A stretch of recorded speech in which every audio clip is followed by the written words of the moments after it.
25 till the top of the hour, 14 dead in San Bernardino, 21 injured, 65 to 75 rounds fired in the initial shooting, 3 pipe bombs that they would believe was to be controlled by a remote device, 12 pipe bombs found in the home garage, IED making equipment, 2,000 9mm rounds, 2,500 .223 rounds inside the garage. They're wearing black tactical gear, not bulletproof vests. Cops had to fire 380 rounds to take them out after 76 rounds were fired at officers. And the 2 perpetrators of this crime, including Saeed Farouk and his wife, had literally 1,400 .223 rounds, 200 9mm rounds, 4 guns, etc., etc. Very scary. 3 pipe bombs attached together. And you look at the degree of planning that went into this. Guns were legally purchased. It wasn't a Yukon. It was a black Ford Expedition that was rented to be returned supposedly today. The police will be releasing the victims throughout the day. Hopefully we'll get more information. What we do know is that this guy and his wife, apparently she has a Pakistani passport, that they traveled to Saudi Arabia, according to San Bernardino police and other experts. Even CNN reported that apparently Saeed Farouk was radicalized, in touch with people being investigated by the FBI for international terrorism, according to law enforcement officials. Farouk's apparent radicalization contributed to his role in the mass shooting with his wife, Tashfeen Malik. Of these people, Farouk had communicated by phone and via social media with more than one person being investigated for terrorism, law enforcement officials said. Separate U.S. government officials said 28-year-old Farouk had overseas communications and associations. As to what role he played in all of this, they don't know yet what it means, but it certainly looks like this is a terrorist act, a radical Islamist, or as the New York Post had put out earlier today, Muslim killers. Apparently that's where it's looking. It's looking more like jihad coming to California, as one article put it today. Dan Bongino, former Secret Service agent, author of the new book, The Fight, a Secret Service Agent's Inside Account of Security Failings in the Political Machine. Rich Higgins is a Department of Defense. He's with them combating terrorism technical support office. And also with us is Dr. Ron Martinelli, was San Bernardino's county police expert and police trainer. Welcome back, all of you, to the program. Appreciate it. Dan Bongino, now that we find he traveled to Saudi Arabia, we look at the passport of his wife, we look at the pipe bombs, the planning that went into all of this, seems like an act of terror to me. Yeah, Sean, the pre-planning, the needle's definitely pointing in that direction. Even little things. I mean, you're trained in firearms as well as I am. The difficulty of shooting from the back of a moving vehicle, as we heard in that really unbelievable recording, the bravery of that police officer who confronted the vehicle. Little things like that. I mean, even in the Secret Service, trained Secret Service agents would have a difficulty doing that. These are the kind of things that indicate a level of pre-planning. The construction of pipe bombs were another one. This isn't the kind of thing where someone went to a work party, got upset, got insulted, and went home and built 15 pipe bombs, accumulated, 4,000 rounds of .223, 5.56 ammo, trained in an hour or two how to fire an AR-15, also to do it from a moving vehicle, to drive tactically, and then to kill and walk out as calmly as they did, and then to get in a car and leave. To me, it's pretty obvious, the writing's on the wall, that this was a terrorist attack. Now the only question is, what was the motivation? Which international group was responsible for radicalizing these people? Yeah. Do you agree with that assessment, Rich Higgins? John, I think that it's unquestionably a terrorist attack. I think that if you watch the reactions of the various communities here inside the United States, it's a further indication that, as you've said on your show numerous times over the past couple of years, the main effort continues to be subversion. We were seeing Muslim Brotherhood front groups come out trying to keep the lid on it. But the reality is, law enforcement, God bless them, they're doing great work out there. They're the last line of defense. You can't keep spotting the ball on your own 5-yard line and hoping they don't score a touchdown. We need to bring some depth to the attack. We need to get the Muslim Brotherhood declared illegal. I think we see their affiliations with the press conference last night. get it in, and seeing CARE putting out their press conference, before the U.S. government has even had an opportunity to put their story forward. It tells me that there's a lot more going on here behind the scenes, which you've been talking about for the past couple of years now. Yeah. And do you agree with that assessment, Dr. Martinelli? Absolutely, Sean. The people that I know in San Bernardino County are telling me exactly the same thing. This is not workplace violence. All of the planning, the issuance of wearing the GoPro cameras, the straw purchase of firearms, the connection between the man and the woman in Pakistan and Saudi Arabia.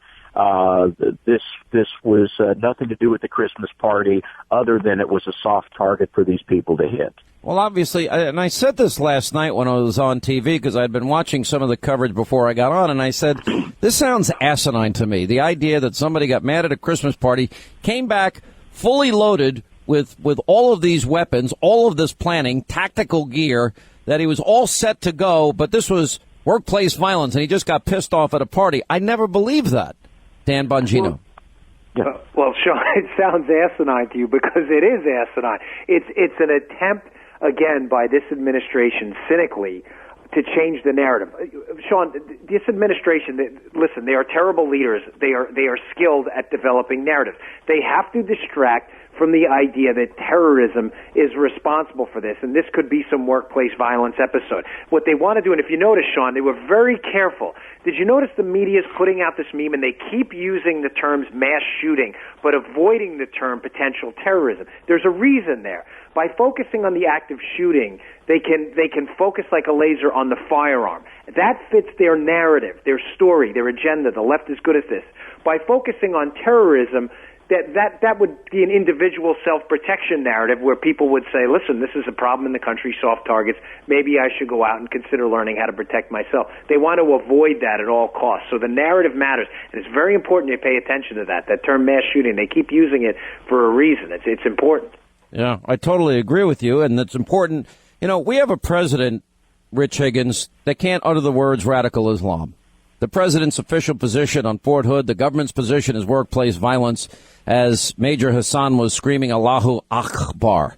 This president told us before Paris that ISIS was contained, and our Joint Chiefs chairman said, well, they're not contained. Dianne Feinstein said they're not contained, they're growing. This president called them the JV team. This president has been more wrong more often on radical Islamic terrorism. It is inexplicable to me, at this point in his presidency, with all that has happened and all the evidence that exists, that he cannot bring himself to acknowledge and admit what is an obvious and simple and clear, unambiguous truth. Why is that? Sean, we have to look at it. I mean, you can go back to the Bush administration, and in those meetings, in those policy meetings, you had Muslim brothers participating in the meetings. Under the Obama administration, we see the Muslim brothers leading the meetings, occupying key strategic positions, dissembling disinformation. In the Department of Defense in 2010, an instruction came out specifically prohibiting factual analysis of this subject matter, telling us our intelligence analysts, our information operations and psychological warfare specialists, and our training experts were not allowed to touch this issue. Specifically prohibiting that fact-based analysis. And I think what you see now is a doubling down on the bet. And just like Dan was saying, they're now going to use these opportunities to fulfill their own political objectives. Truth be damned. I think the overarching strategy of our enemy in the war on terrorism, which we are losing and losing badly, I might add, the overarching strategy, the war on terrorism, can best be described as reality dislocation.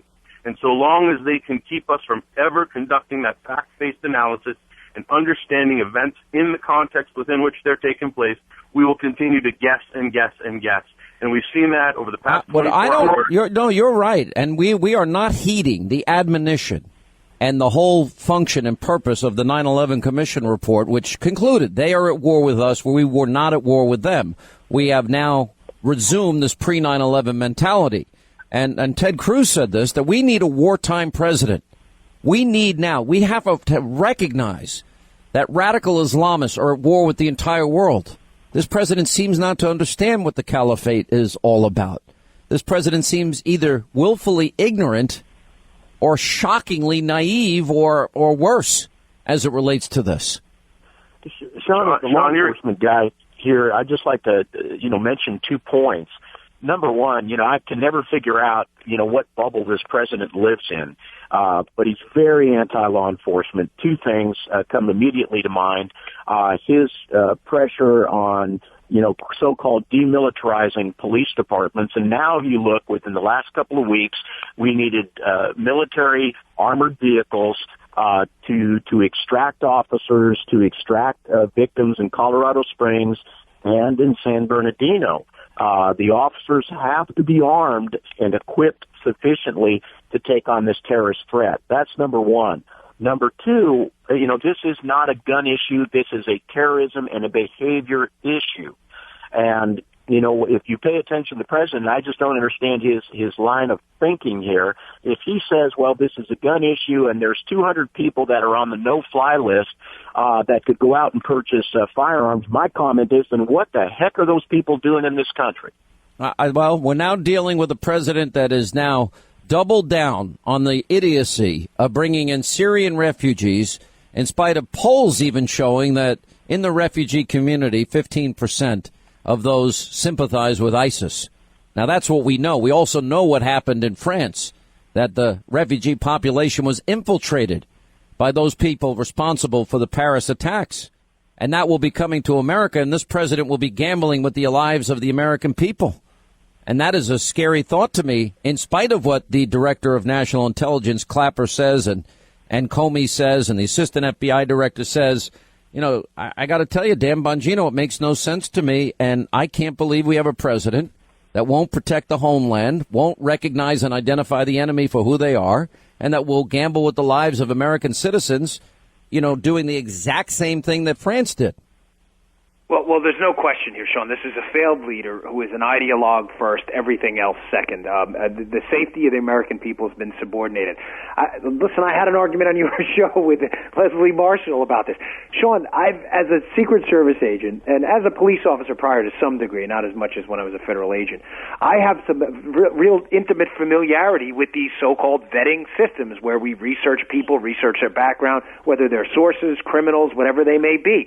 A lot of these systems are failed, broken systems, some to the point, Sean, where we were actually using private systems, LexisNexis, AutoTrack, that kind of thing, to research people because some of the government databases were so clearly Tier 2 operations that we had to go to the private sector.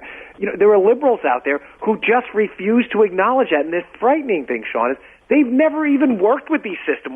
When you ask them and you corner them and say, please explain to me how you're going to use our databases that even James Comey, the FBI director, has been critical of to vet these people, walk me through the process and tell me in the end how you are going to guarantee my kids that they're not going to be looking at the business end of a 7.62 round by one of the refugees that might slip into this process that's an ISIS plant. Please tell me. They can't. They can't do it. They can't do it, and it puts Americans at risk. And this is exactly, this is a powerful thing.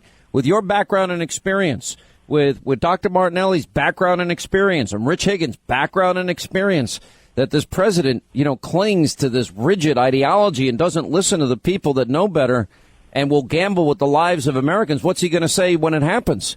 Who's going to have blood on their hands after an ISIS sympathizer infiltrates into America through the refugee population?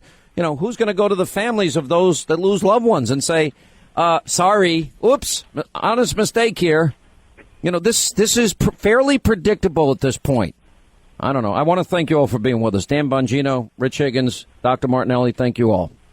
All right, thank you, Sean. All right, now we have full coverage of everything that's going on tonight on Hannity on the Fox News Channel.